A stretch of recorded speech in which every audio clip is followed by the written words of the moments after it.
नारायण नारायण। आज हम पढ़ रहे हैं श्री हनुमत चरित्र षष्ठम प्रवचन। हमने पिछली चर्चाओं में कहा है कि बंदर देवता हैं और जो रावण के वध में भाग लेने के लिए अवतरित हुए हैं। आध्यात्मिक अर्थ में विनय पत्रिका में गोस्वामी जी कहते हैं, कैवल्य साधन अखिल भालु बरकट विपुल।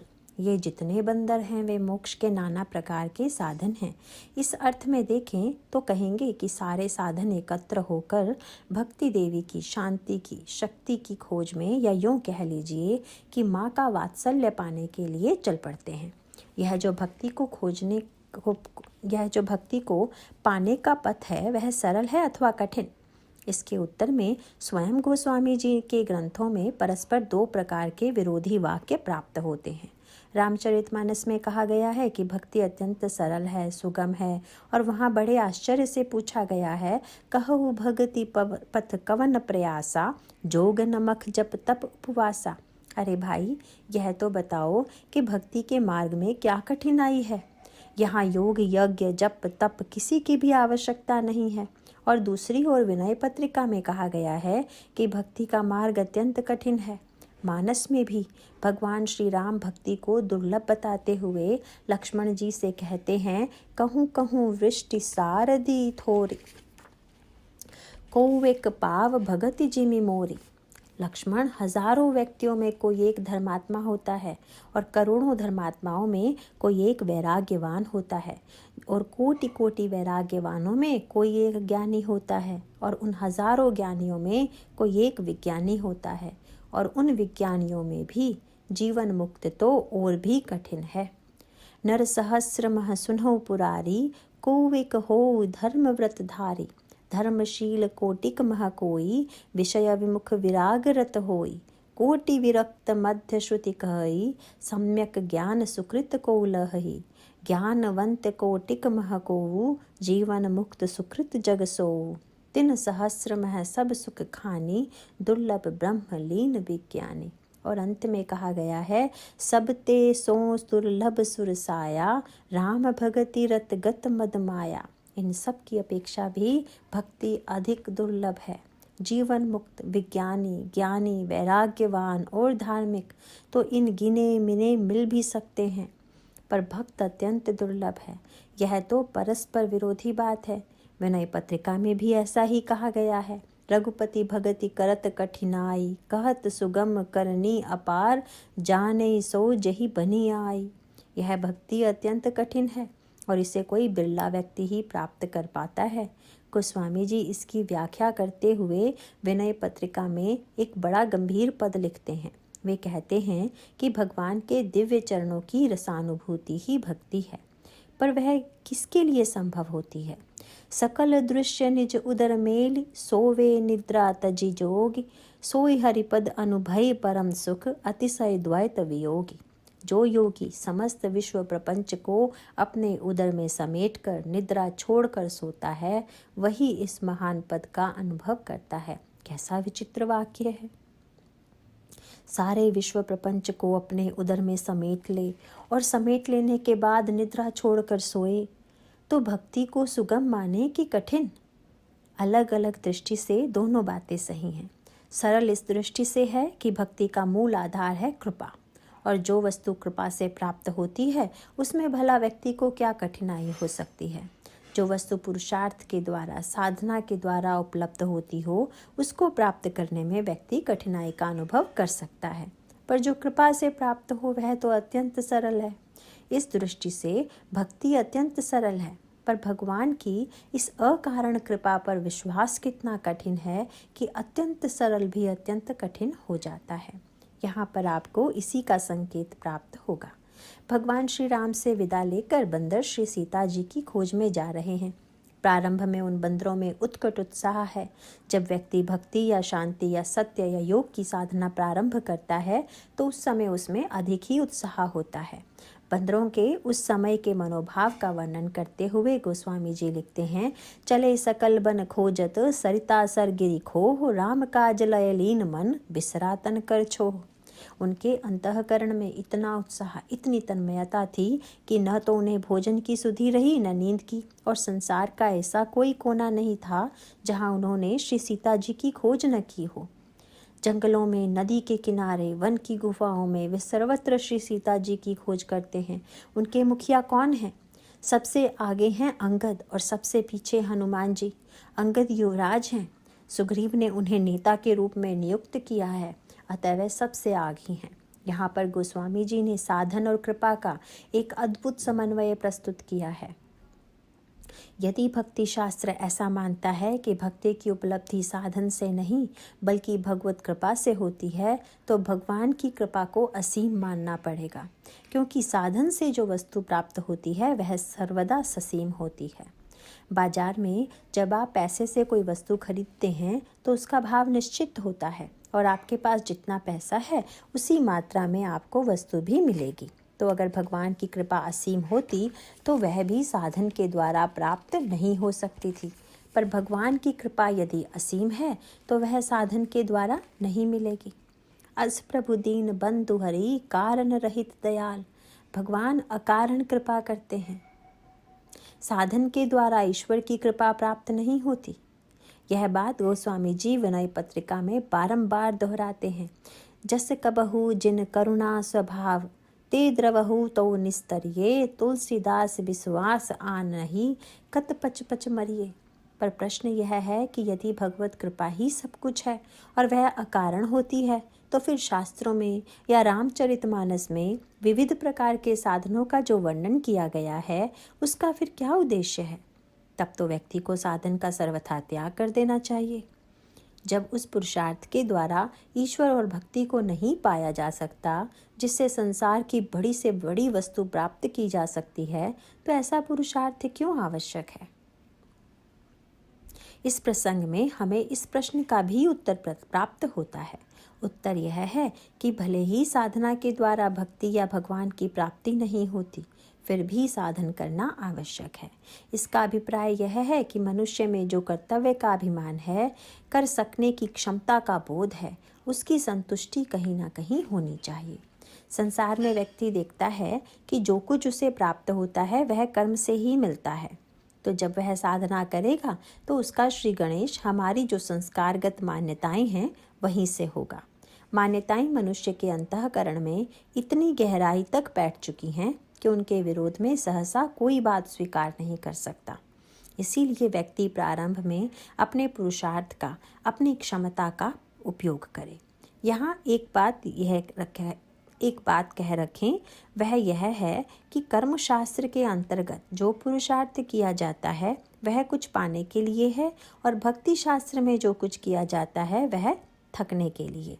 यही दोनों में अंतर है और यह संकेत हमें यहाँ भी प्राप्त होता है। अंगद के नेतृत्व में बंदरों ने बड़े उत्साहपूर्वक श्री सीता जी की खोज की। ऐसा कोई स्थान न बचा जहाँ वे न गए हों। यदि रास्ते में कोई राक्षस मिल जाता तो उनका उत्साह यूँ प्रकट होता कि कतहु होई निशाचर सय भेटा, प्राण ले ही एक एक चपेटा। उसे एक ही मुक्के में मार डालते। और यदि कोई मुनि मिलते तो को मुनि मिलई ताहि सब घेरही। उन्हें घेर कर वे सब पूछते कि मुनिवर कृपा करके बताइए सीता जी कहाँ मिलेंगी। इसका अर्थ क्या है? यही कि साधना का श्री गणेश इसी तरह होता है। राक्षसों को मारिए, यानी दुर्वृत्तियों को, दुर्गुणों को, मन के विकारों को, साधना के पथ की बाधाओं को मिटाने की चेष्टा कीजिए और मुनियों को घेरिए, अर्थात उनका सत्संग कीजिए। उनसे पूछिए कि भक्ति कैसे मिलेगी, शांति कैसे प्राप्त होगी, जगजननी के वात्सल्य की कैसे अनुभूति होगी। पर इतना सब करते हुए भी बंदरों को सफलता नहीं मिली। यह तो नित्य का अनुभव है कि आप भले ही थोड़े से दुर्गुणों को जीत लें, नित्य सत्संग में जाएं, जो भी महात्मा पधारें उनके पास जाकर प्रश्न करें कि शांति कैसे मिले, मन एकाग्र कैसे हो, भगवान में चित्त कैसे लगे, पर इससे भक्ति नहीं मिल जाती। बंदरों के अंतःकरण में 1 मास तक तो तीव्र उत्साह बना रहता है, पर उसके बाद उनमें निराशय की भावना पनपने लगती है।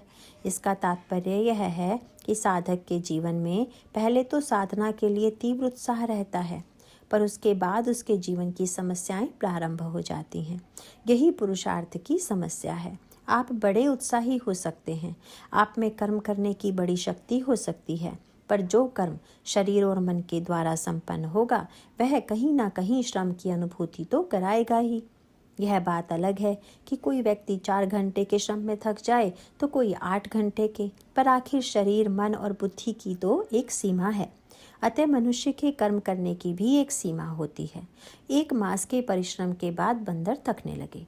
उनका प्रारंभिक उत्साह कम होने लगा। उन्होंने सोचा था कि इस 1 मास में तो सीता जी मिल ही जाएंगी। तो जो लोग पहले से ही योजना बनाकर चलते हैं कि इतने दिनों में भक्ति मिल जाएगी, शांति प्राप्त हो जाएगी, वे लोग समय के बीतते ही निराश होने लगते हैं। हमारे यहाँ उपासना के ग्रंथों में बहुधा मंत्र लिखे मिलते हैं और वहाँ यह बताया गया है कि इतनी संख्या में यह मंत्र जपने से सिद्धि प्राप्त होती है। उस मंत्र का इतना जप करने पर हनुमान जी के दर्शन होते हैं, अथवा अमुक मंत्र का इतना जाप करने से ईश्वर का, भगवान राम का या भगवान कृष्ण का साक्षात्कार होता है। कई लोग उसे पढ़कर बड़े उत्साहपूर्वक साधना में लग जाते हैं और जब निर्दिष्ट मात्रा में निर्दिष्ट दिनों तक साधना करने के बावजूद उन्हें सिद्धि नहीं मिलती या ईश्वर प्रसन्न नहीं होते तो उनके अंतःकरण में स्वभावतः यह संदेह होने लगता है कि ग्रंथों में जो कुछ लिखा है वह ठीक है अथवा नहीं। इसी बात को मानस में यूँ बताया गया है कि जितने बंदर थे अंत में उन सबको प्यास लग गई। जरा शब्दों पर ध्यान दीजिए। बंदरों को प्यास लग गई। लागी तृषा अतिशय अकुलाने, मिलई न जल घन गहन भुलाने। पर जल कहीं नहीं मिल रहा और उस गहन वन में वे मार्ग भटक गए हैं।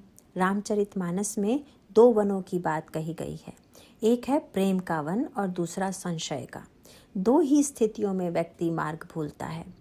या तो मन में संशय का उदय हो जाए अथवा इतना प्रेम उमड़ पड़े कि उस प्रेम में बुद्धि ही न रह जाए। रामचरितमानस में इन दोनों वनों के प्रतीक बताए गए हैं। चित्रकूट प्रेम का वन है और दंडकारण्य संशय का। गोस्वामी जी के अनुसार एक चित्रकूट वह है जहाँ त्रेता युग में भगवान श्री राम ने निवास किया था और जो नक्शे में उत्तर प्रदेश और मध्य प्रदेश की सीमा में पड़ता है। दूसरा चित्रकूट वह है जो जीव के अंतःकरण में है और इसका निर्णय जीव को अपने अंतःकरण में करना चाहिए कि वह प्रेम का वन चित्रकूट कौन सा है। गोस्वामी जी कहते हैं कि चित्रकूट में 3 वस्तुएं हैं। वहाँ मंदाकिनी नदी बहती है, कामदगिरी पर्वत है और उसके साथ साथ सघन वन है। और वे यह भी कहते हैं कि इन तीनों वस्तुओं को अंतःकरण में लाया जा सकता है। राम कथा मंदाकिनी चित्रकूट चितचार, तुलसी सुभग स्नेह बन सिय रघुवीर विहार। राम कथा की मंदाकिनी है चित्रकूट चितचारु, जो अचल चित्त है, वही पर्वत है जो डिगता नहीं, तथा तुलसी सुभग स्नेह वन प्रेम का वन है। तो जब राम कथा की मंदाकिनी, अचल चित्त का चित्रकूट और प्रेम का वन हृदय में उग आता है तो सिय रघुवीर विहार, जैसे भगवान राम और श्री सीता जी ने चित्रकूट में विहार किया उसी प्रकार वे हृदय में आकर विहार करते हैं। यह तो हुआ प्रेम का वन। और दूसरा है संशय का वन। संशय विपिन अनल सुरंजन, यह दंडनायक का वन है। इन दोनों वनों में क्या अंतर है? चित्रकूट में भगवान राम और भरत का मिलन होता है। वैसे तो यहाँ भी भटकने की बात आती है, लेकिन प्रेम में जब कोई मार्ग भटकता है तो उसका आनंद अलग है। यदि प्रेमी प्रेम में उन्मत्त हो मार्ग भूल जाए तो स्वयं प्रियतम उसे ढूंढने के लिए निकल पड़ते हैं। श्री भरत जी मार्ग भूल गए। भरत जी क्या मार्ग भूले, असल में निषाद राज ठीक मार्ग पकड़ नहीं पाए। उन्होंने निषाद राज से कह दिया था, मैं तो चित्रकूट का मार्ग जानता नहीं, आप वह रास्ता जानते हैं, अतः आप मुझे प्रभु तक पहुंचा दीजिए। लेकिन मार्ग दिखाने वाला स्वयं रास्ता भूल गया। और वहाँ जो मार्ग की विस्मृति है उसके संबंध में गोस्वामी जी लिखते हैं, सकही स्नेह बिबस मग भूला। निषाद राज के हृदय में प्रेम उमड़ा कि वे स्वयं मार्ग भूल गए, लेकिन यहाँ का मार्ग भूल जाना बड़ा आनंददायी सिद्ध हुआ। देवता फूल बरसाकर स्वयं मार्ग बताने लगे। यह तो उल्टी बात हो गई। देवता तो चाहते थे कि श्री भरत और श्री राम का मिलन न हो, पर इस प्रेम का प्रभाव इतना तीव्र पड़ा कि वे फूल बरसाकर स्वयं मार्ग दिखाने लगे। तो प्रेम के वन में यदि व्यक्ति प्रेम में उन्मत्त हो, विवेक को डुबोकर रास्ता भटक जाए, तो ऐसा भटकना निरर्थक नहीं, सार्थक है। यह हुआ प्रेम का वन, जहाँ श्री भरत और भगवान राम का मिलन होता है। और दूसरा है संशय का, दंडकारण्य का वन, जहाँ भगवान राम और श्री सीता जी का वियोग होता है। और यही वह वन भी है जहाँ भगवान श्री शंकर और सती जी शरीर से न सही पर मन से तो एक दूसरे से अलग हो जाते हैं। यह संदेह का वन है।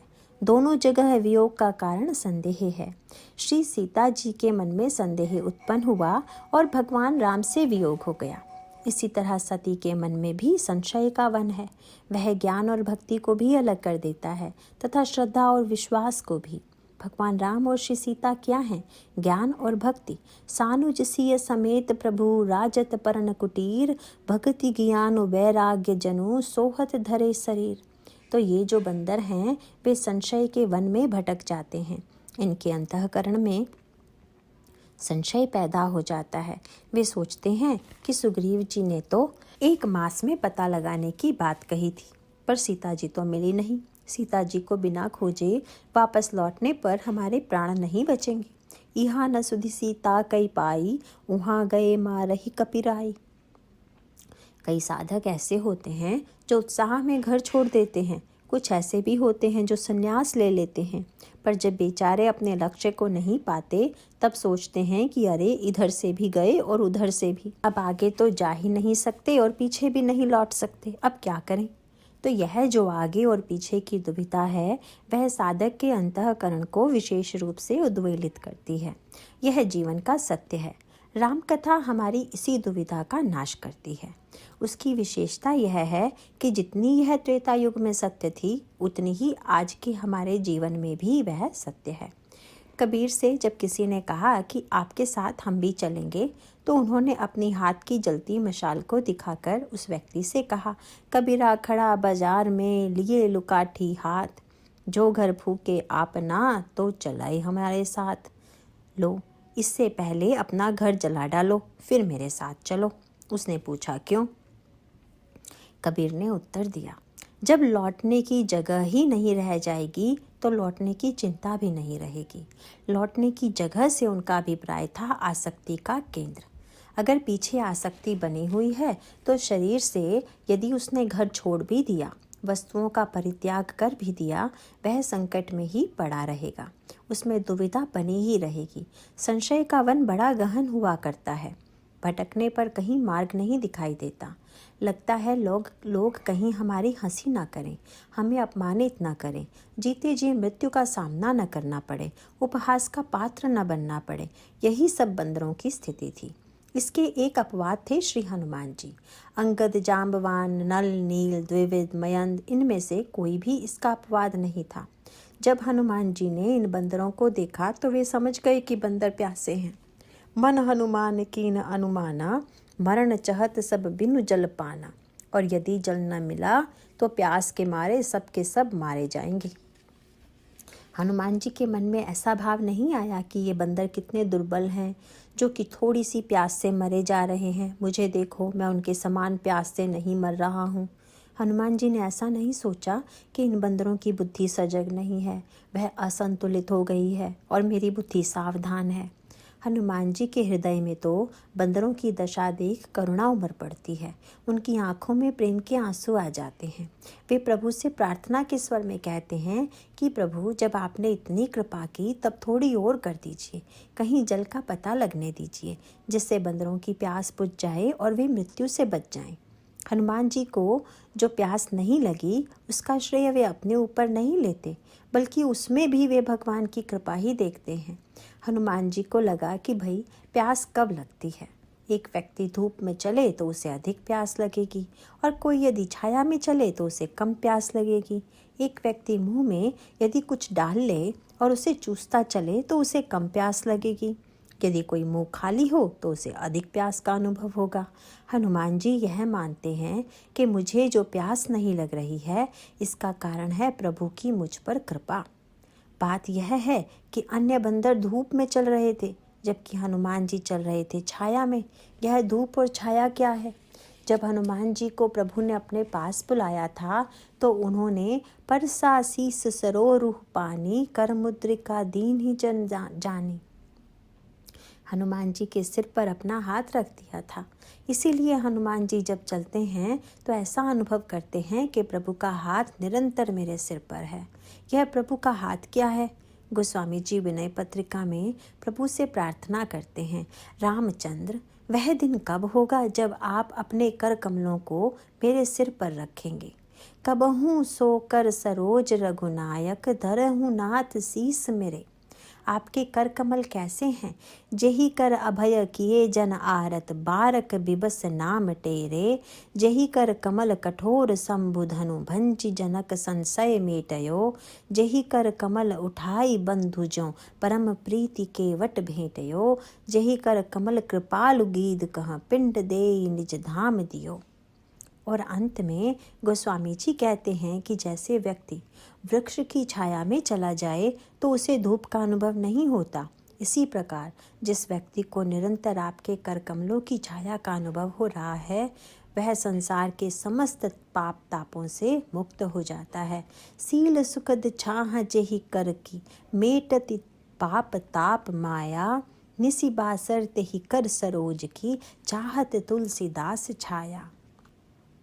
जिन कर कमलों की छाया में जीव का पाप ताप और माया सब कुछ मिट जाता है, तुलसीदास दिन रात उन्हीं कर कमलों की छाया चाहता है। तो हनुमान जी को निरंतर प्रभु के कर कमलों के सानिध्य का, उनकी छाया का अनुभव हो रहा है। और बंदर धूप में चल रहे हैं क्योंकि वे सांसारिक ताप से संतप्त हैं। उन्हें भगवान की कृपा का विस्मरण हो गया है। उन्हें ऐसा लगता है कि अपने पुरुषार्थ से चल रहा हूँ, तो जो साधक ऐसा मानता है कि मैं अपने पुरुषार्थ से चल रहा हूँ वह तो थकेगा ही।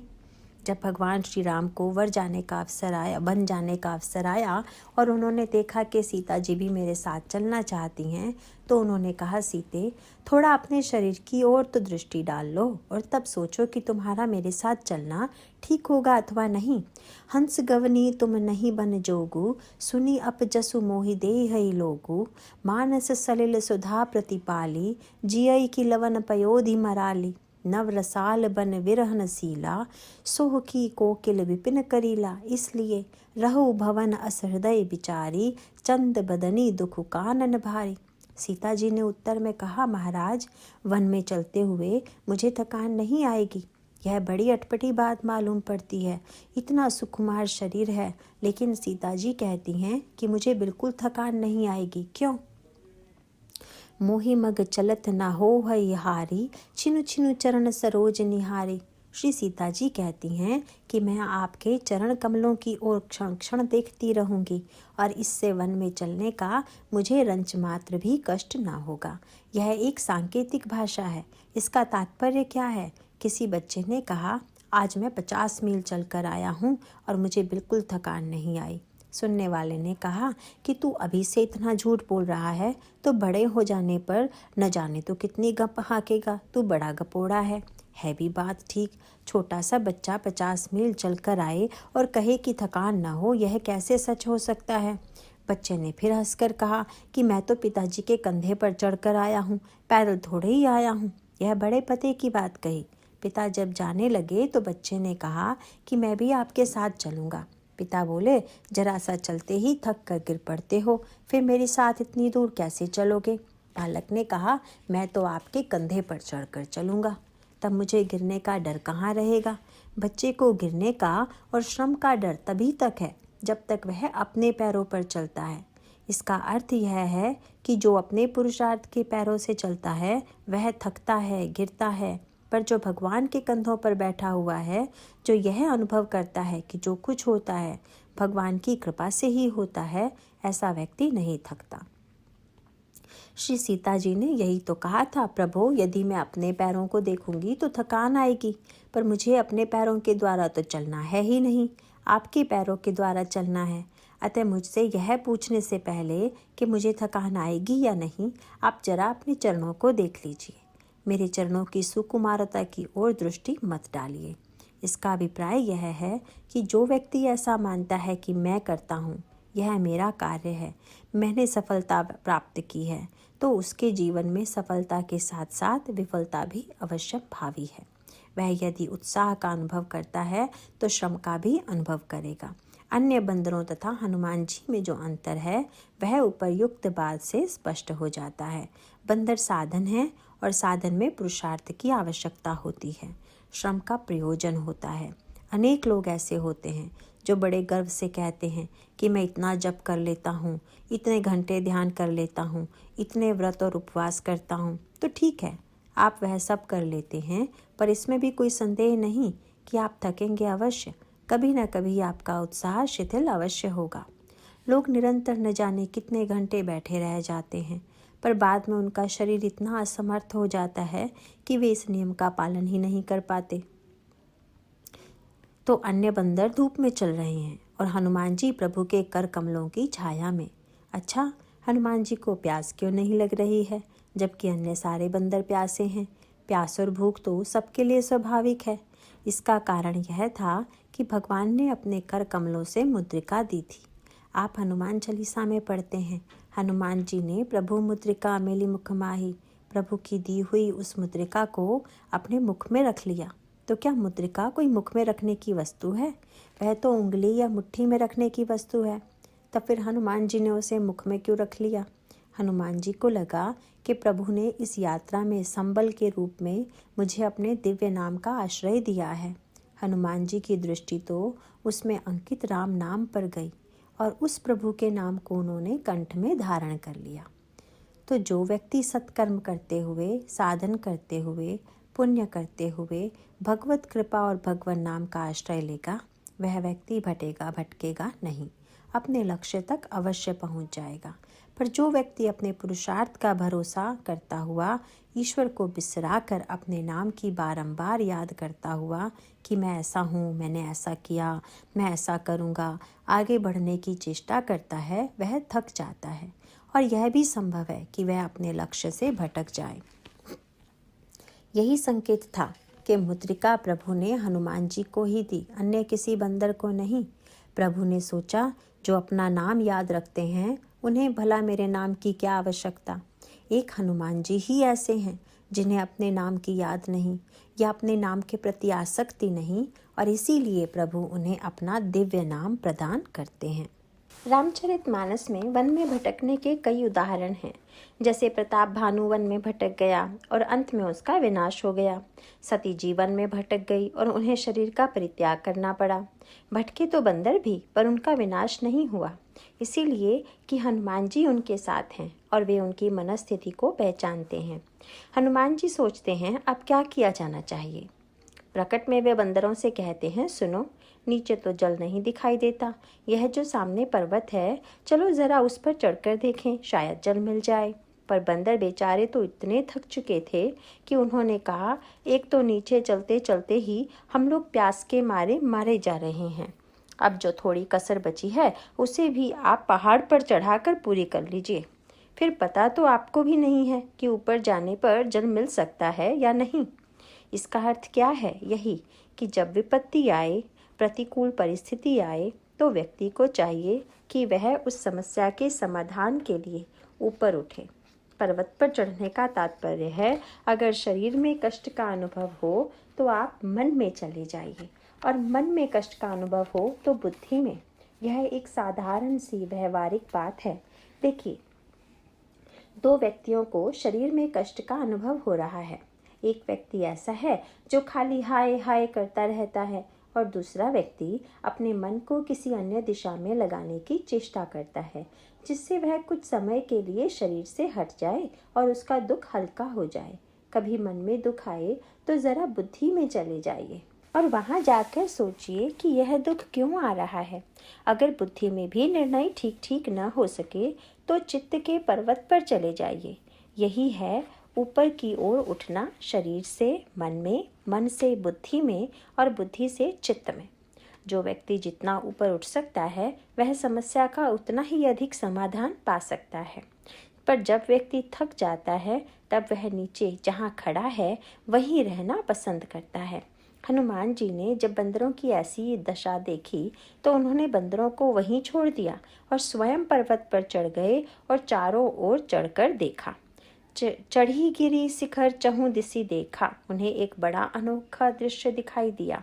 भूमि बिबर एक कौतुक देखा। हनुमान जी ने देखा कि उस पर्वत की भूमि में एक कंदरा है और उस कंदरा में जल के पक्षी भीतर बाहर आ जा रहे हैं। पहले तो उन्हें चकवा चकवी दिखाई पड़े, फिर बगुला और फिर देखा तो हंस दिखाई पड़ा। वे समझ गए कि यहाँ अवश्य जल होगा। उन्होंने सभी बंदरों को पुकारा, आप सभी यहाँ आ जाइए, जल का स्रोत मिल गया है। बंदर आए। वे समझते थे कि जल का झरना बाहर बह रहा होगा, पर जल का झरना सर्वदा बाहर ही तो नहीं होता, कभी कभी वह भीतर भी होता है। पर हम लोग जब भी जल का स्रोत ढूंढते हैं तो सदैव बाहर ही ढूंढते हैं, भीतर नहीं। यही जीवन की समस्या है। पर यहाँ तो जल गुफा के भीतर है। हनुमान जी कहते हैं कि देखिए, ये जल के पक्षी आ जा रहे हैं। चक्रवाक बक हंस उड़ाही, बहुतक खग प्रवसही तेहि माही। इसीलिए लगता है कि यहाँ जल अवश्य है। बंदरों को भी लगा कि यहाँ जल अवश्य होगा। अब जरा गोस्वामी जी की काव्य शैली पर भी ध्यान दीजिए। उन लोगों ने वहाँ 3 प्रकार के पक्षी देखे, चक्रवाक, बक और हंस। इन तीनों में हंस सबसे श्रेष्ठ है और बगुला सबसे बुरा और चकवा बीच वाला है। ये 3 पक्षी विषयी, साधक और सिद्ध के प्रतीक हैं। बगुला विषयी है, चक्रवाक साधक और हंस सिद्ध। हनुमान जी का संकेत क्या था? यह देखो, यहाँ जल तो है पर भीतर है। इसका अभिप्राय यह है कि जब व्यक्ति साधन करते करते, पुरुषार्थ करते करते थक जाता है तो उसे भगवान की कृपा की आवश्यकता होती है, और जब भी कृपा होगी वह अकारण ही होगी। एक बार किसी संत से किसी ने पूछा, भगवान की कृपा कैसे हो? उन्होंने कहा, यदि कृपा में भी कैसे हो तब तो वह व्यापार हो गया। कृपा जब होती है तब अकारण ही होती है। इसका संकेत गोस्वामी जी हमें यहाँ पर प्रदान करते हैं। अगर यह साधना की गुफा होती तो केवल हंसों को जल मिलता, बगुलों को नहीं। पर यहाँ तो बगुले और हंस दोनों जल पी सकते हैं। यही ईश्वर की कृपा है। संत हनुमान की कृपा से साधक बानर जिस गुफा को देखते हैं वह भगवान की कृपा की गुफा है और उसमें भगवान की कृपा का जल भरा हुआ है। ईश्वर ने जिस सृष्टि का निर्माण किया है उसमें योग्यता से तो बहुत सी वस्तुएं मिलती हैं, पर कृपा की अनुभूति के लिए योग्यता का कोई प्रश्न नहीं हुआ करता। भगवान तो हर व्यक्ति पर कृपा करके उसे धन्य कर देना चाहते हैं, पर यह बात अलग है कि कोई तो उस कृपा का अनुभव कर पाता है और कोई नहीं। कुछ ऐसे भी लोग होते हैं जो कृपा का दुरुपयोग करते हैं और कुछ उसका सदुपयोग। पर कृपा का स्वभाव है कि वह सब पर सहज भाव से होती है। एक प्रसिद्ध घटना है। एक आस्तिक गृहस्थ का ऐसा नियम था कि वे प्रतिदिन किसी साधु को बुलाकर भोजन कराते और तब स्वयं भोजन करते। वहाँ जो भी साधु आते वे प्रारंभ में मंत्रोच्चार करते और भोग लगाते। पर एक दिन एक साधु आया जिसने मंत्रोच्चारण नहीं किया, भोग नहीं लगाया। उस आस्तिक गृहस्थ ने बड़े आश्चर्य से पूछा, आपने तो किसी मंत्र का उच्चारण नहीं किया और भोजन करने लग गए। साधु ने कहा, भाई मैं तो ईश्वर को खोजते खोजते अब समझ गया हूँ कि ईश्वर नहीं है। जब मैं नास्तिक हूँ तब किसको भोग लगाऊं, किसके लिए मंत्र पढ़ूं? इस पर गृहस्थ ने साधु से तुरंत कहा, तब आप उठ जाइए, अब हम आपको भोजन नहीं कराएंगे। आप तो नास्तिक हैं, ईश्वर को नहीं मानते। और कहा जाता है कि जब महात्मा जाने लगे तो आकाशवाणी हुई कि यह साधु बहुत दिनों से मुझे नहीं मानता है, फिर भी मैंने इसे नित्य भोजन कराया और तुम मुझे मानने वाले होकर भी इसे एक दिन भोजन नहीं करा सके। तो भगवान कृपा करने के लिए यह थोड़े ही देखते हैं कि कोई मुझे मानता है या नहीं मानता। कृपा तो उनका सहज स्वभाव है। मेघ यह थोड़े ही देखता है कि यह खेत ऊसर है और वह बढ़िया। उसका तो स्वभाव है बरसना और वह किसी प्रकार का भेद नहीं करता। वह कभी जमीन की योग्यता नहीं परखता। ईश्वर की कृपा भी ठीक मेघ की ही तरह है। वह बरसने के लिए योग्यता नहीं देखती। हनुमान जी बंदरों से कहते हैं, यह सामने गुफा है, चलिए चलें। अभी तक नेता अंगद थे और हनुमान जी सबसे पीछे। पर जब वह गुफा में घुसने का अवसर आया तब अंगद ने कहा, हम आगे नहीं चलेंगे। अंगद पुरुषार्थ के प्रतीक हैं और हनुमान जी विश्वास के। अंगद बाली के बेटे हैं, जिसमें रजोगुण की पराकाष्ठा थी।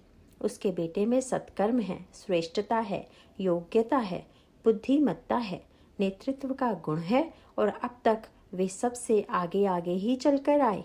पर अब जब गुफा में घुसना है, अंगद का साहस जवाब दे देता है। वे आगे नहीं रहना चाहते। इसका अभिप्राय यह है कि साधना का प्रारंभ पुरुषार्थ से तो होता है, पर उसकी अंतिम परिणति विश्वास में होती है। इसीलिए अब तक अंगद आगे रहे और अब जब भगवान की कृपा रूपी गुफा में प्रवेश करना है तो वे विश्वास को सामने कर देते हैं। अंगद को गुफा में घुसने का जो साहस नहीं होता, उसके दो मनोवैज्ञानिक कारण हैं। एक तो गुफा का नाम आते ही अंगद पसीने से तरबतर हो गए। अंगद को स्मरण हो आया कि हमारे परिवार का सारा झगड़ा ही गुफा से स्टार्ट हुआ था, गुफा को लेकर ही हुआ। अंगद सोचने लगे कि यह गुफा ही अंततोगत्वा मेरे पिता की मृत्यु का कारण बनी। आप उस प्रसिद्ध कथा को तो जानते ही होंगे कि किस प्रकार बाली सुग्रीव को गुफा के द्वार की सुरक्षा के लिए छोड़कर मायावी दानव को मारने के लिए अंदर घुसा था। सुग्रीव की कुछ समझ की भूल के कारण बाली ने अत्यंत रुष्ट हो उसका सब कुछ छीन लिया था और उसे देश निकाला दे दिया था। सांसारिक व्यक्ति पूर्व अनुभव से लाभ लेता है। अंगद ने यह अच्छी तरह अनुभव किया था कि थोड़ी सी त्रुटि के कारण गुफा के भीतर जाने का क्या परिणाम भोगना था। दूसरी बात यह थी कि गुफा में जल के पक्षी तो दिखाई दे रहे थे, पर जल नहीं दिखाई दे रहा था। इसका अर्थ यह है कि कृपा अदृश्य हुआ करती है। संसार की वस्तु तो दृश्य होती है और दृश्य वस्तु पर ही व्यक्ति का भरोसा होता है, पर जो अदृश्य है उस पर भरोसा कैसे हो। जब भगवान श्री कृष्ण दुर्योधन से कहते हैं कि तुम सेना लोगे या मुझे, साथ साथ जब यह जोड़ देते हैं कि मैं रहूंगा तो पर लड़ूंगा नहीं, तो दुर्योधन सोचता है कि जब ये लड़ेंगे नहीं तब इनका रहना किस काम का। क्या इनकी पूजा करने के लिए इन्हें ले चलें? तो ईश्वर की कृपा अदृश्य है, पर व्यक्ति दृश्यवादी है। जो दिखाई नहीं देता उस पर हमारा भरोसा नहीं, उसे हम अविश्वास की दृष्टि से देखते हैं। हम अंधेरे से डरते हैं, हमें उजाला चाहिए। जब सभी वानरों ने हनुमान जी से आग्रह किया कि आप आगे चलिए, तभी उन्होंने आगे चलना स्वीकार किया। हनुमान जी की यही विशेषता है कि उन्हें न तो आगे रहने का आग्रह है, न पीछे रहने का, न बोलने का और न मौन रहने का। कभी तो वे पूर्ण मौनी हैं और कभी गर्जना कर रहे हैं। कभी वे आकाश को छू रहे हैं तो कभी एक अत्यंत लघु मशक के समान है। कभी सबके पीछे चल रहे हैं तो कभी सबके आगे। कभी रौद्र वेश में दिख पड़ते हैं तो कभी उनकी आंखों से आंसू झरता दिखाई देता है। हनुमान जी के चरित्र की यह तो विविधता है, वह रामायण के और किसी पात्र में यह नहीं मिलेगी। किष्किंधा से लेकर सुंदरकांड तक आपको पग पग पर यही मिलेगा कि हनुमान जी का रूप हर समय बदल रहा है। इसका तात्पर्य क्या है? साधारणतया व्यक्ति अपने किसी एक विशेष रूप से आसक्त होता है और अपनी एक सीमा बना लेता है। सीमा बनाकर व्यक्ति उसमें घिर जाता है। अधिकांश लोगों की समस्या हो यही है कि वे अपना एक एक घेरा बना लेते हैं। किसी ने घेरा बनाया कि हम उच्च कोटि के ब्राह्मण हैं और वह अन्य लोगों को हीन दृष्टि से देखने लगा। अब वह अपने ही बनाए इस घेरे से नहीं निकल सकता। कोई समझ लेता है कि हम बहुत बड़े धनी हैं और वह अन्य लोगों को हीन दृष्टि से देखने लगा। अब वह अपने ही बनाए इस घेरे से नहीं निकल सकता। कोई समझ लेता है कि हम बहुत बड़े धनी हैं और वह अन्य लोगों के पास आने में हिचकिचाता है, क्योंकि उसने अपने आप को एक घेरे में बांध लिया है।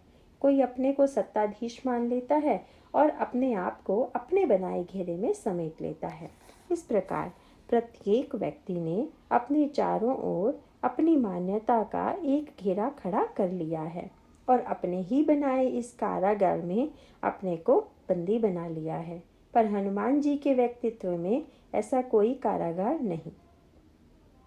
वे तो साक्षात शंकर थे और शंकर होकर बंदर हो गए। इसका अभिप्राय क्या है? कहाँ शंकर का दिव्य चिन्मय शरीर और कहाँ वानर की पशु देह? इसमें क्या कहीं कोई तालमेल है? पर हनुमान जी की दृष्टि में इसी के द्वारा उनका मूल मंत्र सत्ता है। वह मूल मंत्र है सेवा।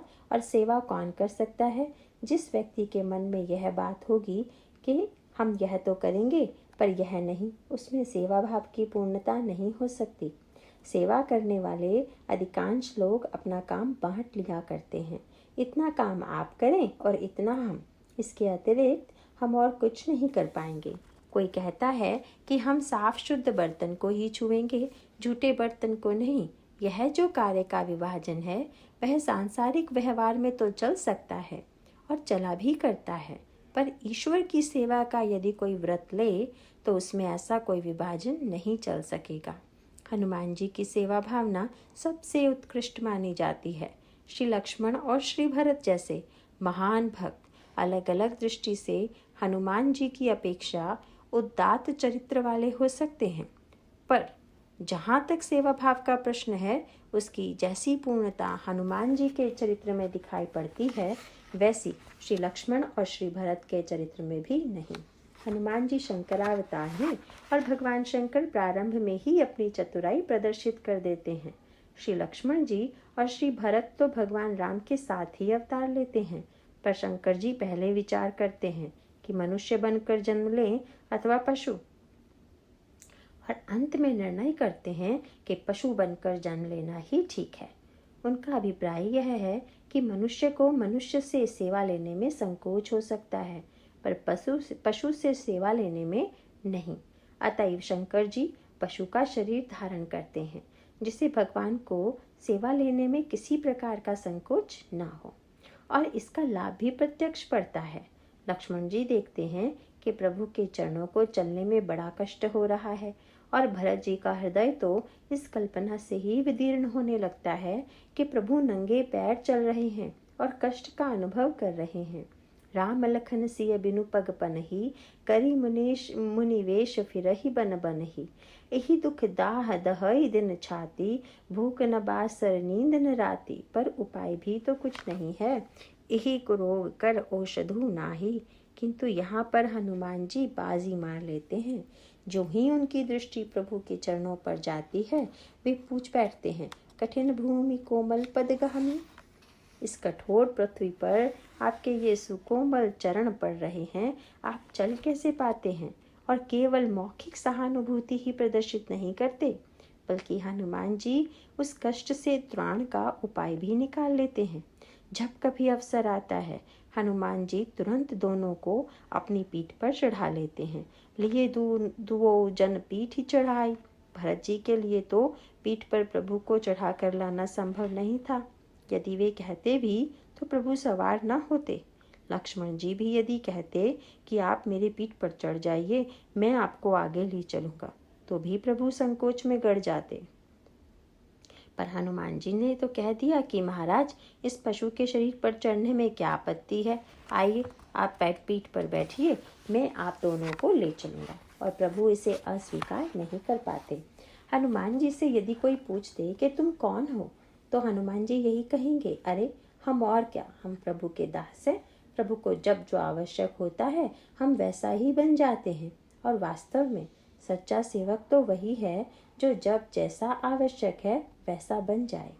हनुमान जी अपने आप को अहम के सब प्रकार के घेरे से मुक्त कर चुके हैं। घेरे भी तो बहुत से होते हैं। कुछ घेरे गिनाते हुए तुलसीदास जी लिखते हैं, जाति पांति कुल धर्म बड़ाई, धन बल परिजन गुण चतुराई।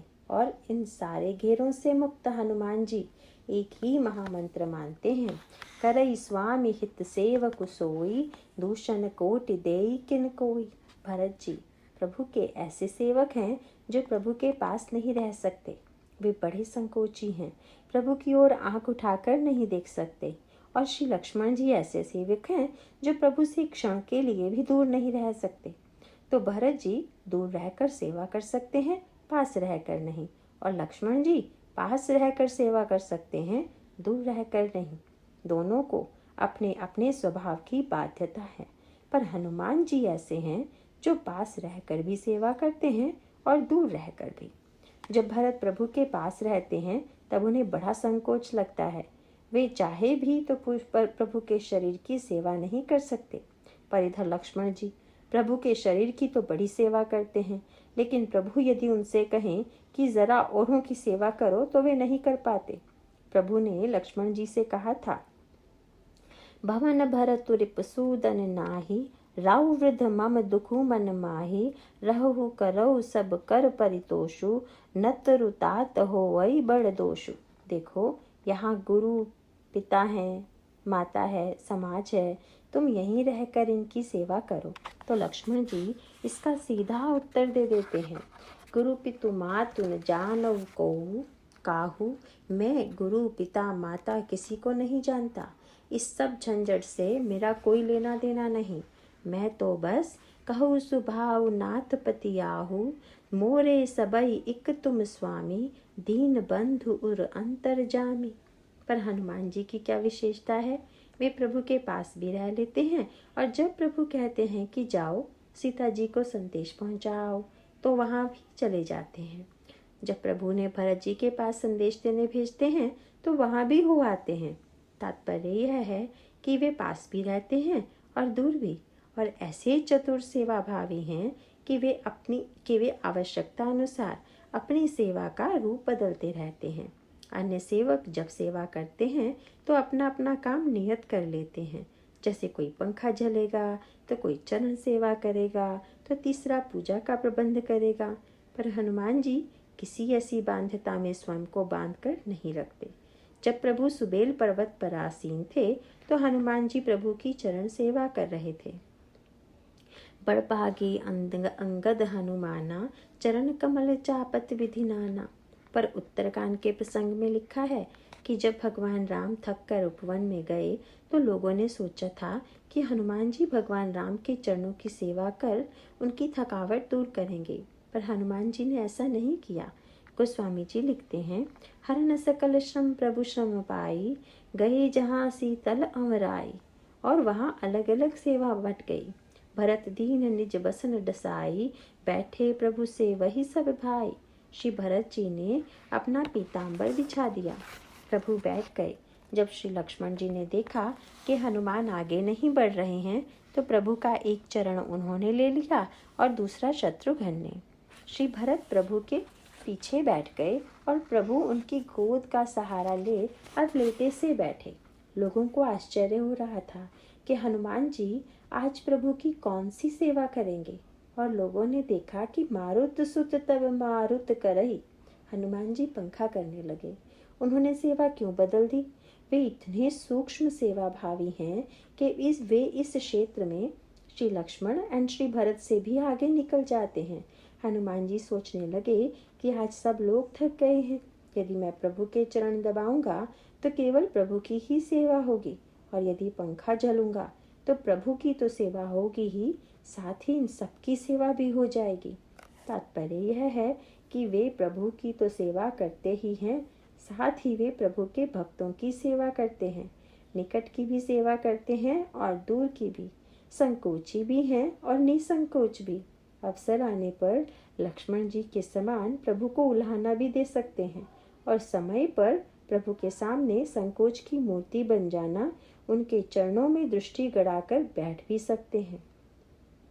कभी तो इतने मौन हो जाते हैं कि जाम्बवान को कहना पड़ता है, पवन तनय बल पवन समाना, बुद्धि विवेक विज्ञान निधाना, कवन सो काज कठिन जग माही, जो नहीं हो तात तुम पाई, कहा चुप साधी रहे भलवाना। पर आवश्यकता पड़ जाए तो सिंहनाद करी बार ही बारा, वे भयंकर गर्जना करते हैं।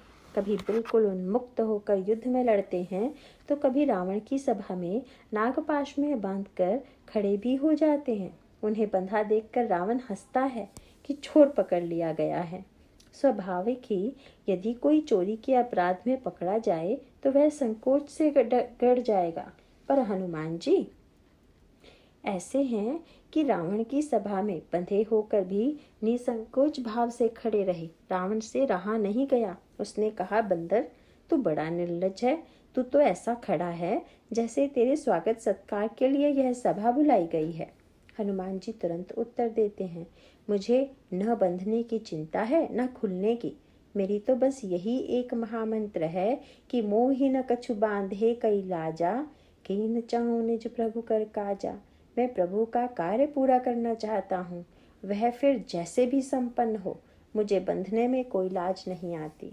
तो हनुमान जी अवसर के अनुसार अपने आप को बना लेने में किसी प्रकार की लज्जा या संकोच का अनुभव नहीं करते।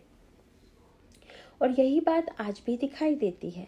वे सब बंदरों के पीछे चल रहे थे और अंगद नेता थे, अतः गुफा में प्रवेश करने के समय भी अंगद का सामने जाना उचित था। पर जब अंगद आगे जाने से इनकार कर देते हैं तो सबके कहने पर हनुमान जी आगे आगे चलना स्वीकार कर लेते हैं। वैसे सबके आगे चलने की, नेतृत्व करने की हनुमान जी की अपनी कोई इच्छा नहीं है, पर जब संकट सामने आ जाता है तो वे लाचारी में आगे जाना स्वीकार कर लेते हैं। अब तुलसीदास जी भी अपनी साहित्यिक प्रतिभा का परिचय देते हुए यहाँ पर नाम बदल देते हैं। जब हनुमान जी पीछे पीछे चल रहे थे तो लिखा था, पीछे पवन तनय। ये पवन तनय हैं। अब कह चुके हैं कि पवन का पीछे से चलना ही श्रेयस्कर होता है। और जब हनुमान जी आगे चलते हैं तो गोस्वामी जी सोचते हैं कि अब उन्हें पवन तनय कहना ठीक नहीं, इसलिए वे लिखते हैं, आगे कई हनुमंत ही लीन्हा। सारे बंदर हनुमान जी को आगे लेते हैं। हनुमान शब्द से यह अर्थ अभिप्रेत होता है जिसने इंद्र के वज्र प्रहार को अपनी ठोड़ी पर झेल लिया था।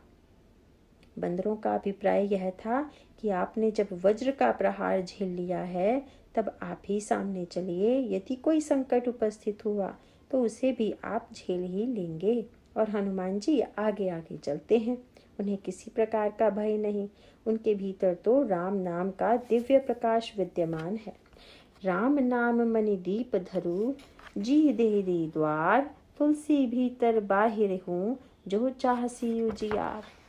हनुमान जी सब बानरों को ले गुफा के भीतर प्रवेश करते हैं और वहां वे देखते हैं, दिख जाय उपवन भर।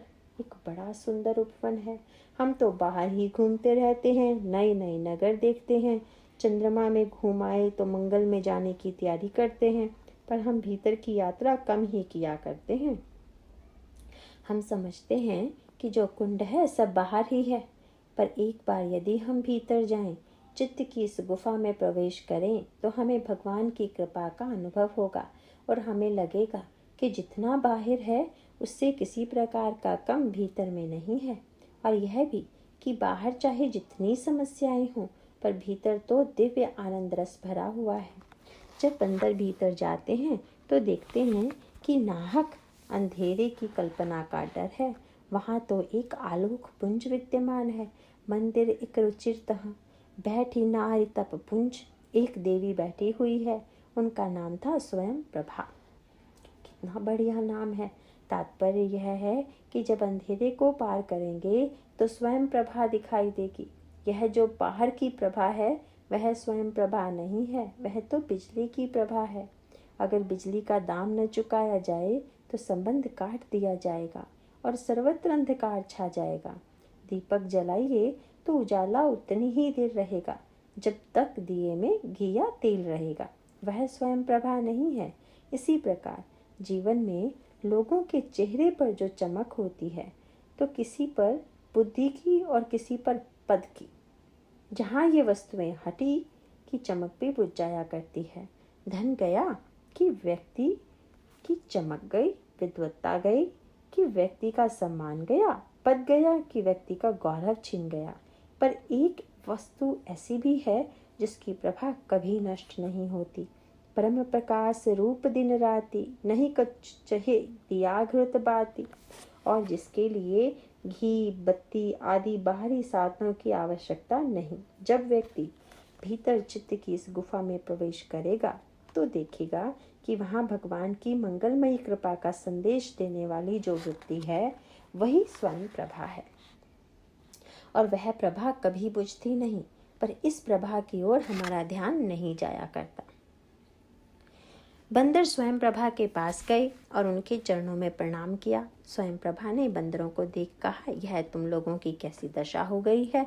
तुम लोग पहले जल पी लो, सुंदर फल खा लो। भूखे प्यासे लोगों के लिए यह एक नया मार्ग है। मैंने कथा के पहले ही दिन कहा था कि संसार के जीव भूखे हैं, प्यासे हैं। इस भूख प्यास को मिटाने के लिए ही हम जीवन के ये कर्म कर रहे हैं, लेकिन फिर भी भूख प्यास है। किसी को शरीर की तो किसी को मन की और किसी को बुद्धि की, लेकिन फिर भी भूख और प्यास ऐसी है कि मिटती नहीं। स्वयं प्रभा कहती है कि पहले जल पी लो, फल खा लो, फिर मेरे पास आओ। बंदर वैसा ही करते हैं और जब पुनः आकर उन्हें प्रणाम करते हैं तो वे पूछती हैं, तुम लोग कौन हो, तुम्हारा क्या उद्देश्य है। बंदर कहते हैं, देवी हम लोग सुग्रीव के सेवक हैं। हमें श्री सीता जी का पता लगाने का आदेश दिया गया है और हम इसलिए 1 महीने से अनवरत प्रयास कर रहे हैं, लेकिन सीता जी के न तो दर्शन ही मिले न कोई समाचार ही। सुग्रीव ने हमसे कहा था कि यदि समय बीतने के बाद तुम लोग सीता जी का पता लगाए बिना वापस लौटे तो मृत्युदंड के भागी होगे। समय अब बीत चुका और कार्य हुआ नहीं, इसीलिए हम लोग चिंतित हैं। इस पर स्वयं प्रभा ने एक सार्थक प्रश्न किया, अच्छा यह बताओ तुम लोगों ने सीता जी को कैसे ढूंढा, आंखें खोलकर या बंद कर। बंदरों को यह प्रश्न बड़ा बेतुका लगा और आक्षेपजनक भी। बहुधा घर में भी यदि किसी को कोई वस्तु न मिले तो उससे पूछ ही लिया जाता है कि आंखें खोलकर ढूंढ रहे हो या बंद करके। वस्तु घर में ही है तो मिलेगी कैसे नहीं। बंदरों ने कुछ रोष भरे स्वर में कहा, आप कहती क्या हैं, क्या हम सो रहे थे। अरे हमने तो 1 महीने से क्षण भर के लिए पलकें भी नहीं झपकाई हैं। हमने दिन रात एक कर दिया है। हम सतत पुरुषार्थ करते हुए श्री सीता जी को खोजे जा रहे हैं। हमने किसी भी प्रकार का प्रमाद नहीं किया है। स्वयं प्रभा ने कहा, बस बस बात समझ में आ गई है कि सीता जी तुम लोगों को क्यों नहीं मिली। अब तक तो आंखें खोल कर तुम लोगों ने बहुत ढूंढा, अब जरा आंखें मूंद कर ढूंढो। मूंदहु नयन बिबर तजी जाहु, पैहु सीत ही जनि पछिताहु। नेत्र मूंद लो और गुफा को छोड़ बाहर जाओ, घबराओ नहीं, सीता जी अवश्य मिलेंगी। आंखें बंद करना रामायण का महामंत्र है। स्वयं प्रभा बंदरों को लक्ष्य की प्राप्ति के प्रति आश्वस्त तो करती है, पर साथ ही नेत्र मूंदने का संकेत भी करती है। विनय पत्रिका में गोस्वामी जी इसका वर्णन करते हैं। नेत्र मूंदना और नेत्र खोलना ये जीवन के 2 पक्ष हैं। जीवन में मनुष्य को कर्म भी करना पड़ता है और उसे विश्राम की भी आवश्यकता होती है। जब वह कर्म करेगा तो नेत्र खोल कर करेगा और जब विश्राम करेगा तो नेत्रों को मूंद लेगा। पर दोनों के साथ एक एक समस्या जुड़ी हुई है। नेत्र खोलकर कर्म करने पर जिस श्रम की अनुभूति होती है उसे नेत्र मूंद कर विश्राम करके दूर तो किया जा सकता है, पर नेत्र मूंदने में भय यह है कि कर्म से जो कुछ एकत्र किया है वह चोरी न चला जाए। तो नेत्र खोल कर रहो तो श्रम की समस्या सामने आती है और नेत्र बंद करके रहो तो चोरी की समस्या। इस द्विविध समस्या के निवारण के लिए गोस्वामी जी ने एक महामंत्र दिया है, सकल दृश्य निज उदर मेरी, सोवे निद्रा तज जोगी। सारे दृश्यों को पेट में डाल ले और निद्रा छोड़कर सोएं। और यह महामंत्र बंदरों को प्राप्त हुआ। इसका तात्पर्य क्या? पुरुषार्थ है मानो नेत्र खोलना और शरणागति समर्पण है नेत्र मूंदना। जो दिन भर पुरुषार्थ कर थक चुका है वह अंत में पलंग पर जाकर नेत्र मूंद ले। दिन भर कर्म करने के पश्चात भी यदि व्यक्ति इतना सावधान बना रहे कि सोचे हम तो पलंग पर भी आंखें खोलकर ही लेटेंगे, तब तो कुछ ही दिनों में वह पागल हो जाएगा। जीवन में सावधानी आवश्यक है, पर इसका यह अर्थ तो नहीं कि वह रात्रि में पलंग में लेटकर भी सावधान बना रहे। सावधानी की, कर्तव्य की अपनी एक सीमा होती है। जो बेचारे आतंकित स्वभाव के व्यक्ति हैं, उन्हें न तो दिन में चैन है और न ही रात में। एक सज्जन ऐसे थे कि गर्मी के दिनों में भी रात्रि में खिड़की बंद करके सोते थे। किसी ने जब पूछा कि अरे खिड़की क्यों बंद कर लेते हो, उसमें तो बड़े बड़े सिंकचे लगे हुए हैं, चोर कैसे अंदर आएगा? तो उत्तर में उन्होंने कहा, चोर भले ही ना आ सके, पर सांप तो घुस सकता है। अब ऐसे डर का क्या उपाय? ऐसे व्यक्ति के लिए तो कब्र में सोना ही ठीक रहेगा, जहाँ न कोई खिड़की है न कोई छेद। इसका तात्पर्य यह है कि जीवन में चाहे पुरुषार्थ का अतिरेक हो, चाहे बुद्धि का या सावधानी का, वह व्यक्ति को पागल ही बनाकर छोड़ेगा। व्यक्ति कितना भी पुरुषार्थी क्यों ना हो, उसे नींद लेने की बाध्यता स्वीकार करनी ही पड़ेगी। नींद को केवल भौतिक अर्थों में न लें। जैसे शरीर को, नेत्रों को विश्राम देने के लिए व्यक्ति नींद लेता है, उसी प्रकार उसे मन को, बुद्धि को विश्राम देने के लिए भी नींद की आवश्यकता पड़ती है। तो नेत्र मूंदने का जो महामंत्र है, वह ज्ञान, भक्ति, कर्म, इन सभी मार्गों पर लागू होता है और साथ ही एक बालक पर भी। छोटा सा बच्चा अधिकतर नेत्रों को मूंदे रहता है और माता पिता प्रसन्न होते हैं कि बच्चा आंखों को मूंदे हुए है। ज्ञान की दृष्टि से नेत्र मूंदने का क्या तात्पर्य है? परान चिखान व्यतृणत स्वयंभू तस्मात् परान पश्यति नान्तरात्मन कश्चित् धीरः प्रत्यगामान् मैक्षद आवृत चक्षुर मृतत्वमिच्छन्। व्यक्ति बहिर्मुख है, भीतर की ओर नहीं देख पाता, पर उसे चेष्टापूर्वक भीतर देखना होगा। भक्ति की दृष्टि से नेत्र मूंदने का अर्थ है विश्वास करना। बुद्धि का जितना उपयोग कर सकते हैं वह तो करें, पर अंत में भगवान पर विश्वास कर नेत्र मूंद लें। कर्म की दृष्टि से नेत्र मूंदने का तात्पर्य यह है कि जो व्यक्ति आंखें बहुत खुली रखते हैं, वे दिन रात झगड़ते हैं। उन्हें थोड़ा आंखें बंद करना भी सीखना चाहिए। जो व्यवहार में, घर में, परिवार में, समाज में समय पर आंख बंद करना नहीं जानते, वे बड़े दुखी रहते हैं। जितने अशांत लोग होते हैं, वे जब देखो तब आंखें फाड़ फाड़ कर दिखते ही रहते हैं। भगवान ने पलकें ही इसलिए दी हैं कि व्यक्ति आंखों को थोड़ा बंद भी कर लिया करे। लक्ष्मण और परशुराम के संवाद में एक मीठा व्यंग आता है। परशुराम जी की आंखें बड़ी बड़ी तो थी, पर उनमें कृपा नहीं थी, करुणा नहीं थी, बल्कि कोप था। वे जिसकी ओर प्रेम से भी देखते, वह बेचारा समझता कि अब तो प्राण गए। जेहि सुभाए चित वही हितु जानी, सो जानई जनु आई खुटानी। जब भगवान राम और श्री लक्ष्मण ने उन्हें आकर प्रणाम किया, तो परशुराम जी की दृष्टि श्री राम को देखकर थकित हो गई। गोस्वामी जी लिखते हैं, राम ही चित ही रहे थकी लोचन। यह शब्द चयन बड़ा सार्थक है। यदि कोई व्यक्ति यात्रा कर रहा है तो जब वह थक जाए तो उसे विश्राम ही लेना चाहिए। इसी प्रकार ये नेत्र बड़े चंचल हैं। उनकी चंचलता मानो यह बताती है कि वे किसी को ढूंढ रहे हैं, लेकिन जब उन्हें अपना लक्ष्य ही मिल जाता है तो वे थक जाते हैं। नेत्रों के थक जाने के बाद उन्हें जो करना चाहिए वह परशुराम जी के नेत्रों ने नहीं किया। यहीं पर श्री सीता जी और श्री परशुराम जी का अंतर स्पष्ट हो जाता है। जब सीता जी ने फुलवारी में श्री राम को देखा तो उनके भी नेत्र थक गए। पहले तो उनके नेत्र लक्ष्य को खोजने के लिए चंचल हुए। चित्तवती चकित चहूं दिसि सीता, कहाँ गए नृप किशोर मनुचिता।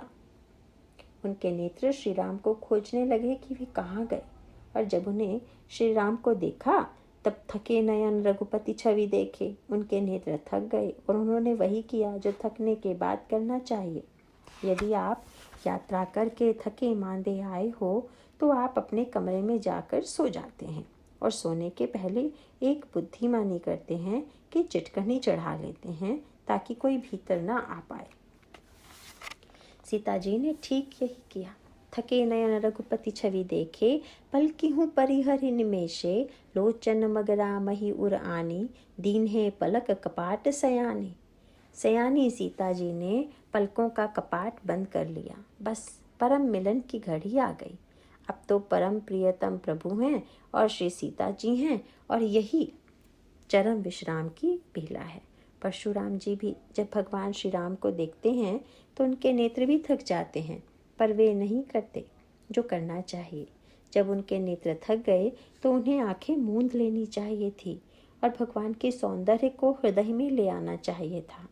गोस्वामी जी लिखते हैं, राम ही चितई रहे थकी लोचन, रूप अपार मार मदलोचन। पर परशुराम जी वैसा नहीं करते। उनके नेत्र अचानक श्री राम से हट जाते हैं। वे कहाँ जाते हैं? देखे चाप खंड मही डारे। वे देखते हैं कि खंडित धनुष पड़ा हुआ है। यह तुलसीदास जी का साहित्यिक व्यंग है। वह क्या? यह कि जो अखंड को देखने के बाद खंड को देखेगा, उसकी यही दशा होगी। हमें तो खंड से अखंड में जाना चाहिए, न कि अखंड से खंड में आना चाहिए। संसार खंड है और उसे देखकर अखंड ब्रह्म को देखना चाहिए। पर परशुराम जी उल्टा ही करते हैं। वे अखंड को देखने के बाद फिर से खंड को देखने लगते हैं और जनक जी से पूछते हैं, कहूँ जड़ जनक धनुष कई तोरा। फिर बात बढ़ती ही गई। वे लक्ष्मण जी से बड़े रुष्ट हुए और कहने लगे कि यह लड़का तो बड़ा अशिष्ट है, इसे बेगी करो किन आँखिन ओटा, देखत छोट खोट निप ढोटा। मेरी आँखों से दूर करो। पर लक्ष्मण जी को भला कौन हटाए? वे तो परशुराम जी की बात सुन मन ही मन हंस रहे थे कि मानो यह व्यंग कर रहे थे कि हटाना तो सरल है, पर आप चाहते हैं कि कोई व्यक्ति हाथ पकड़कर हटाए। हटाने का सरल तरीका यही है कि बिह से लखनु कहा मन माही, मूंद आँखि कतहु कोत नाही।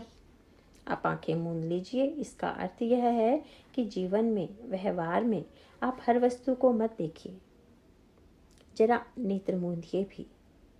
बहुत कुछ की उपेक्षा भी कीजिए, तभी परिणाम अच्छा होगा। लक्ष्मण जी का तात्पर्य यह था कि यदि आप मुझे नहीं देखना चाहते तो भगाना क्यों चाहते हैं? आप नेत्र मूंद लीजिए, हम दिखाई देना बंद हो जाएंगे। और जो उपाय स्वयं आपके पास है उसका प्रयोग क्यों नहीं करते? इसका अर्थ यही है कि कर्म में भी, व्यवहार में भी नेत्र मूंदने का बड़ा महत्व है। तो इसका महत्व भक्ति में भी है और ज्ञान में भी। और जो शरणागति एवं दीनता का मार्ग है वह तो शुद्ध सोने का ही मार्ग है। वह मानो नन्हे बच्चों का मार्ग है। वहाँ पर पूरा समर्पण है। एक नन्हा बच्चा जब माँ की गोद में होता है तब निश्चिंतता पूर्वक सोता है, क्योंकि उसे कोई भय नहीं है। जब माँ पास है तो किस बात का भय? इसी प्रकार जिसने पूरी तरह ईश्वर के प्रति अपने आप को समर्पित कर दिया, उसे भला क्या भय हो सकता है? गोस्वामी जी वृंदावन की यात्रा करते हुए जब नाभादास जी के आश्रम में पहुंचे तो बड़े थके मांदे थे, जाते ही सो गए। नाभादास जी उस समय दर्शन के लिए कहीं बाहर गए हुए थे। जब लौट कर आए तो किसी को सोया देखकर उन्होंने सेवक से पूछा, यह कौन सो रहा है? जब उन्हें मालूम पड़ा कि तुलसीदास जी सो रहे हैं तो उन्होंने उनसे मित्रता के नाते एक मीठा व्यंग किया। वे बोले, उठिए उठिए, कैसे सो रहे हैं आप? तुलसीदास जी उठकर बैठ गए। बोले, बड़ी मीठी नींद आ रही थी मुझे, आपने मुझे नाहक जगा दिया। नाभादास जी ने कहा, अरे महाराज, संत तो संसार को जगाने आते हैं, और यदि आप स्वयं ही सो जाएंगे तो भला संसार की क्या दशा होगी? इस पर तुलसीदास जी ने अपनी भाषा में कहा, अरे भाई, जो जागने का संदेशा लेकर आते हैं वे कोई और होंगे, हम तो सोने का संदेशा देने वाले हैं। जागे वे लोग जो योगी हैं, जो पुरुषार्थ से साधना करते हैं। जागई जोगी जंगम, जति जमाति ध्यान धरे, डरई उर भारी लोभ, मोह कोह काम के। और जागई राजा राजकाज, सेवक समाज साज, सोचई सुनी समाचार, बड़े वैरी वाम के। या जागई बुद्ध विद्या हित, पंडित चकित चित, जागई लोभी लालच धरने, धन धाम के। और जागई भोगी भोग ही, वियोगी रोगी रोग बस। ये सब लोग भले जागें, पर तुलसीदास सीता जैसी माता और श्री राम जैसे पिता पाकर भी यदि जागता रहा तो उससे बढ़कर अभागा कौन होगा? इसीलिए सोवई सुख तुलसी भरोसे एक नाम के, एक राम के। तो मूंदहु आँख, यह रामचरितमानस का महामंत्र है। इसका अर्थ है अंतर्मुखी बनिए, विश्वास कीजिए और समाज की कुछ वस्तुओं की उपेक्षा करना सीखिए तथा ईश्वर के प्रति समर्पित हो मन में निश्चिंतता लाइए। स्वयं प्रभा ने बंदरों को महामंत्र दिया था, पर उपदेश देना तो सरल बात है, वह तो कोई भी दे सकता है, कठिन है उसे ग्रहण करना। सब बंदर उस महामंत्र को सही सही ग्रहण नहीं कर पाते। एकमात्र हनुमान जी ही हैं जो पहले से उस महामंत्र को जानते थे और अंत में वे अकेले ही भक्ति तक पहुंच नहीं पाए।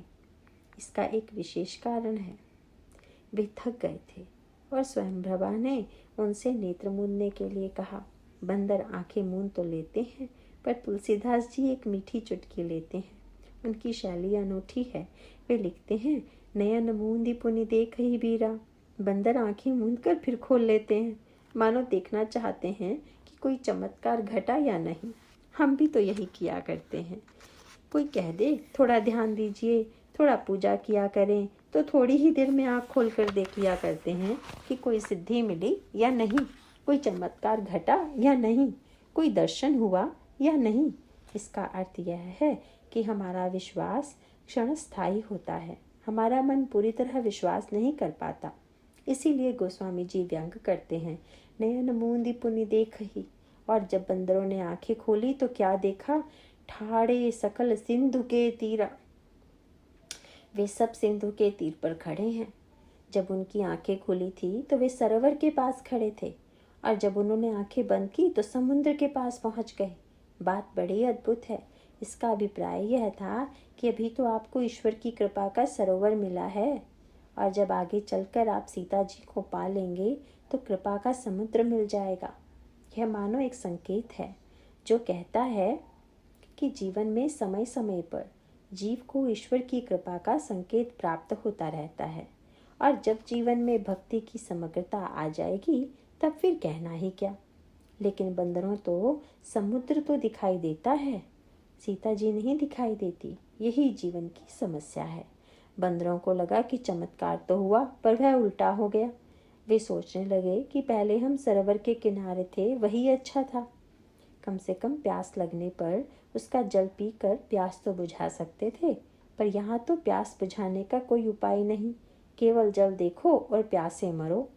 इसका तात्पर्य क्या? यही कि ईश्वर की करुणा के दो रूप हैं, मीठा और खारा। कभी जब उनकी करुणा खारे रूप में आती है हम घबरा जाते हैं। बंदरों की इस यात्रा में मिलने वाली दो गुफाएं इसी बात की प्रतीक हैं। पहली गुफा में उन्हें स्वयं प्रभा मिलती है, और जब वे समुद्र के तीर पर अपने को बैठा पाते हैं तो दूसरी गुफा में संपाति निकलता है। स्वयं प्रभा ने कहा था फल खाओ, और संपाति कहता है मैं तुम्हें खाऊंगा। तो पहली गुफा जीवन की गुफा है और दूसरी मृत्यु की। एक में जीवन का मीठा जल तरंगित हो रहा है तो दूसरे में मृत्यु के खारे जल की हिलोरें उठ रही हैं। पर याद रखिए, यह मिठास और यह खारापन, यह जीवन और यह मृत्यु, दोनों ईश्वर की ही करुणा के रूप हैं। केवल इसे समझने की आवश्यकता है। बंदर प्रारंभ में तो निराश हुए, पर संपाति ने अंत में उन्हें भक्ति देवी का पता बताकर आनंदित किया। पहले तो स्वयं प्रभा के पास पहुंचकर उन्हें आनंद मिला था। इसी प्रकार यहाँ भी वे संपाति को देखकर डरते हैं, पर बाद में संपाति का संदेश सुनकर आश्वस्त हो जाते हैं। संपाति भी बंदरों को वही संदेश देता है जो स्वयं प्रभा देती है। संपाति देख लेता है कि बेचारे बंदर आंख बंद करना नहीं जानते। उसने कहा, देखो, यह जो समुद्र दिखाई दे रहा है उसके बीच में अशोक वाटिका है, और वहाँ अशोक वृक्ष के नीचे सीता जी बैठी हुई हैं। वे न तो आंखें खोलना ही जानते हैं न बंद करना।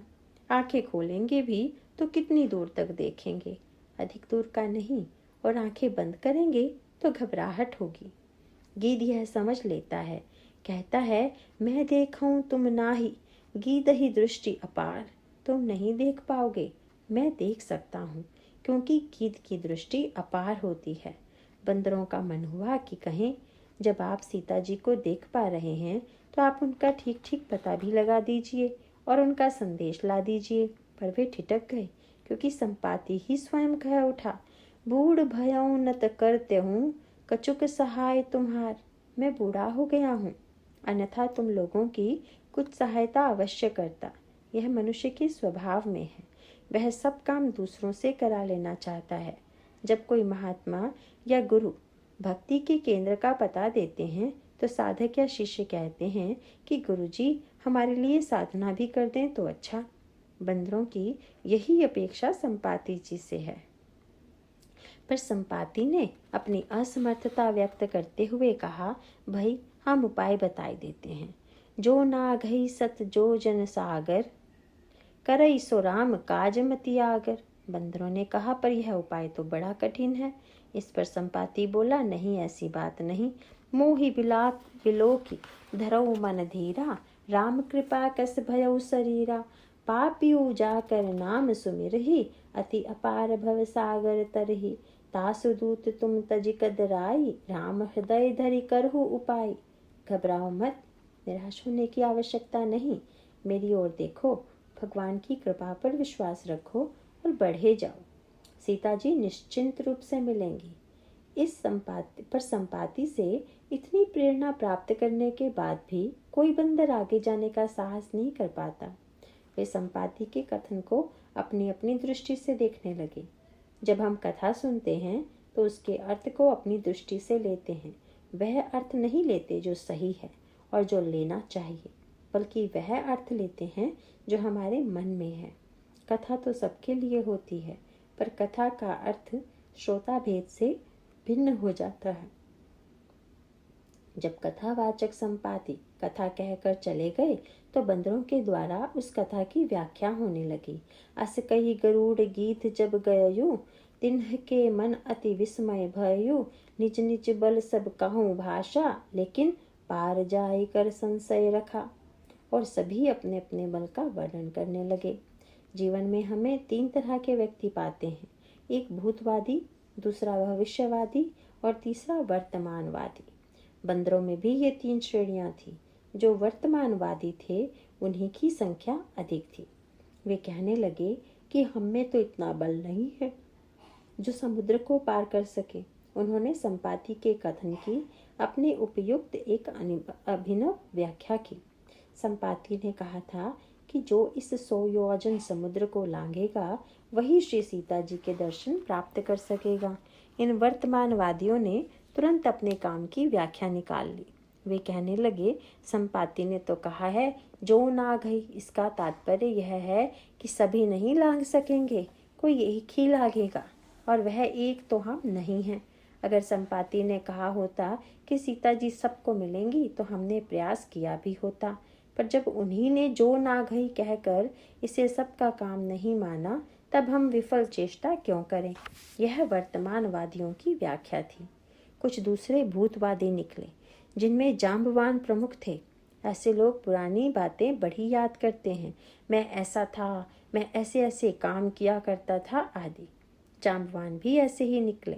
उन्होंने कहा, जरट भयऊ अब कहई छेसा, नहीं तन रहा प्रथम बल लेसा। जब ही त्रिविक्रम भय खरारी, तब मैं तरुण रहूं बल भारी। बलि बांधत प्रभु बाढ़हूं सो, तनु बल नी न जाय। उभय धरी मह दीन ही साथ प्रदिच्छन धाय। अब पहले जैसी बात नहीं रही। अब तो शरीर में पहले जैसे बल का लेश भी नहीं रहा। और जाम्बवान तो अपनी पुरानी लंबी गाथा सुनाने लगे। उन्होंने कहा, देखो ना, संपाति ने भी तो यही बात कही। बूढ़ भयव, तो संपाति भी बूढ़े और जाम्बवान भी बूढ़े। दोनों केवल बात से सहायता कर सकते हैं कि हैं भूतवादी। भविष्यवादियों में अंगद प्रधान थे। उन्होंने कहा, अंगद कहई जाऊं मैं पारा, पर जिय संशय कछु फिरति बारा। मैं चला तो जाऊंगा, पर मन में संशय है कि बाद में लौट पाऊंगा या नहीं। ये भविष्यवादी हैं। इन्हें अपने भविष्य की चिंता है, तो किसी को वर्तमान की चिंता है, तो किसी को भूत की, और कोई भविष्य की चिंता में डूबा हुआ है। सभी काल का चक्कर काट रहे हैं, घूम रहे हैं। फलस्वरूप कथा का सही अर्थ कोई नहीं ले पाता। उसका सही अर्थ संपाति के कथन में ही समाया हुआ है। राम कृपा कस भयउ शरीर। यह राम कृपा ही कथा का सही अर्थ है। सभी बंदर राम कृपा को भूलकर अपने बल को याद करते हैं और परिणाम यह होता है कि वे समुद्र के किनारे तक पहुंचकर भी लंका नहीं जा पाते, सीता जी के दर्शन नहीं कर पाते। तब तो इस कथा का ऐसा भी अर्थ लिया जा सकता है कि जब भक्ति देवी से मिलना इतना कठिन है तो इस भक्ति के पथ ही को क्यों न छोड़ दिया जाए। जब बंदर और जाम्बवान एवं अंगद जैसे बड़े बड़े लोग बीच में ही रुक गए तो फिर हमारी क्या बिसात, हम तो घर से निकलेंगे ही नहीं। पर नहीं, ऐसा अर्थ लेना उचित नहीं। हमें भक्ति की विशेषता पर ध्यान देना चाहिए। वह क्या, यह ठीक है कि बंदर रुक गए, आगे नहीं जा पाए, पर उन्होंने एक बड़ा सुंदर संकल्प लिया और उसका सुंदर फल भी उन्हें मिला। बंदरों ने निश्चय किया कि जब तक हनुमान जी लौट कर नहीं आएंगे तब तक हम यहीं रहेंगे। इसका सांकेतिक अर्थ यह है कि भले ही हम भक्ति देवी के दर्शन नहीं कर सकें, पर उनके तो दर्शन कर ही लें जो भक्ति देवी के दर्शन करके आएंगे। उनका दर्शन ही हमारे लिए परम फल होगा। यह रामचरितमानस की गुड़ भाषा है। हनुमान जी भक्ति देवी के दर्शन कर लौटते हैं। सब बंदर उनसे गले मिलते हैं और अंगद के नेतृत्व में वापसी यात्रा करते हुए किष्किंधा नगर में आते हैं। सामने सुग्रीव का बाग दिखाई पड़ता है। उधर रावण के बाग के फल खाकर हनुमान जी ने अपनी भूख मिटाई और इधर हनुमान जी श्री सीता जी से अनुमति लेकर रावण का बाग लूटते हैं और इधर ये वानर अंगद जी की अनुमति से सुग्रीव का बाग लूटते हैं। अंगद सम्मत मधुफल खाए। तात्पर्य यह है कि यद्यपि भक्ति का पथ अत्यंत कठिन है, तथापि जो उसे तय कर लेते हैं वे तो हनुमान जी के समान धन्य हैं ही, पर जो हनुमान जी की कृपा दृष्टि प्राप्त करते हैं वे भी अंत में परितृप्त हो जाते हैं। आगे चलकर हम देखते हैं कि लंका विजय के पश्चात ये वानर भी सीता जी के दर्शन कर कृतार्थ होते हैं। इस तरह श्री हनुमान जी के चरित्र से यह चरित्र प्रदर्शित होता है कि भक्ति का पथ कितना कठिन है और साथ ही यह भी कि वह कितना सरल है। उसकी सरलता इसी से व्यक्त होती है कि जो एक बार उस पर चल चुका है उसे कभी न कभी भक्ति देवी के दर्शन होते ही हैं। यह परम कल्याणकारी मार्ग है। नेहाभिक्रम नाशोऽस्ति प्रत्यवायो न विद्यते। न तो इस पर चलकर कुछ किया हुआ नष्ट होता है, न उसके अधूरे रहने से कोई हानि ही होती है। अब आगे की चर्चा हम कल करेंगे। नारायण नारायण।